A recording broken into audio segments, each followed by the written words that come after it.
അടുത്തൊരു ഹോട്ടലിൽ കയറി ഞങ്ങളെല്ലാവരും മസാല ദോശയായിരുന്നു പറഞ്ഞിരുന്നത്. അവിടുത്തെ ദോശ തിന്നതോടുകൂടി ദോശ എന്നുള്ള കാര്യം തന്നെ എന്താ പറയുക ഇഷ്ടപ്പെടാണ്ടായിപ്പോയി. അങ്ങനത്തെ ഒരു നമ്മൾ നേരെ റൂമിലോട്ടായിരുന്നു പോയത്. വ്യൂ എന്ന് പറയണത് ഒരു രക്ഷ ഉണ്ടായിരുന്നില്ല. അടിപൊളി വ്യൂ ആയിരുന്നു. നിങ്ങൾക്കിപ്പോൾ ഈ വീഡിയോയിൽ കാണാൻ പറ്റും.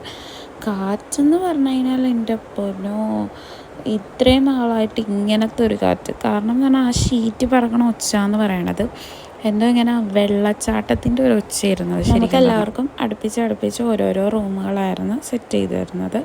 ശരിക്കും പറഞ്ഞാൽ നല്ല രസമുണ്ടായിരുന്നു അങ്ങനെ റൂം. പിന്നെ ഇവിടുത്തെ എടുത്ത് പറയേണ്ട ഒരു സ്പെഷ്യാലിറ്റി ഫ്ലവറാണ്. ഗാർഡനിങ് ആയിരുന്നു. അടിപൊളി ഫ്ലവേഴ്സായിരുന്നു. ശരിക്കും പറഞ്ഞാൽ കാണാത്ത കുറേ വെറൈറ്റി പൂക്കൾ. പിന്നെ ഇത് രണ്ടും കൂടി സ്വിമ്മിങ് പൂളിലോട്ട് ഇറങ്ങിപ്പോണേണ്. സ്വിമ്മിങ് പൂളിൽ ഇറങ്ങാനേ തോന്നണുണ്ടായിരുന്നില്ല, അമ്മാതിരി കാറ്റായിരുന്നു ശരിക്കും പറഞ്ഞു കഴിഞ്ഞാൽ.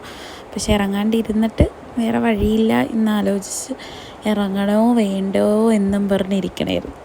ഇങ്ങനെ കുട്ടിപ്പട്ടാളംസൊക്കെ ആദ്യം തന്നെ ഇറങ്ങി ഒരു കരച്ചിലും ബഹളവും ഒക്കെ ആയിട്ട് കയറി. അങ്ങനെ മനസ്സോടുകൂടി പുള്ളൊന്ന് ഇറങ്ങി മുങ്ങി കുളിച്ച് കയറി. അത് കഴിഞ്ഞിട്ട് എല്ലാവരും നല്ല സുഖനിദ്രയിലോട്ട് പോയായിരുന്നു.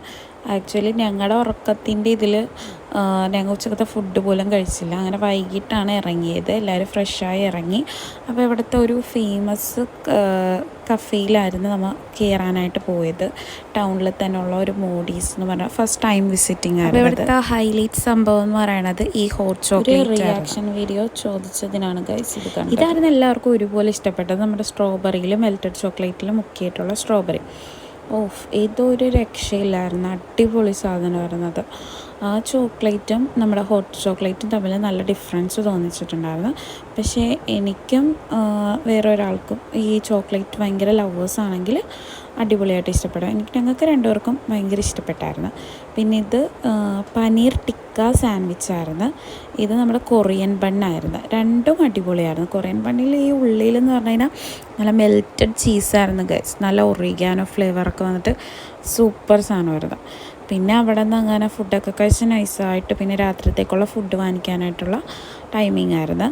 അത് കഴിഞ്ഞ് നമ്മൾ റൂമിലെത്തുമ്പോൾ മാത്രം എവിടെ നിന്ന് ഇത്രയും കാറ്റ് വന്നെന്ന് ഒരു അറിവില്ല.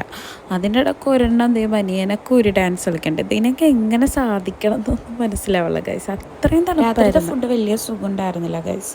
അങ്ങനെ അതും കഴിച്ച് പിന്നെ പോയി കിടന്നുറങ്ങി. അപ്പോൾ ഇത്രയേ ഉള്ളൂ. ടാറ്റാ.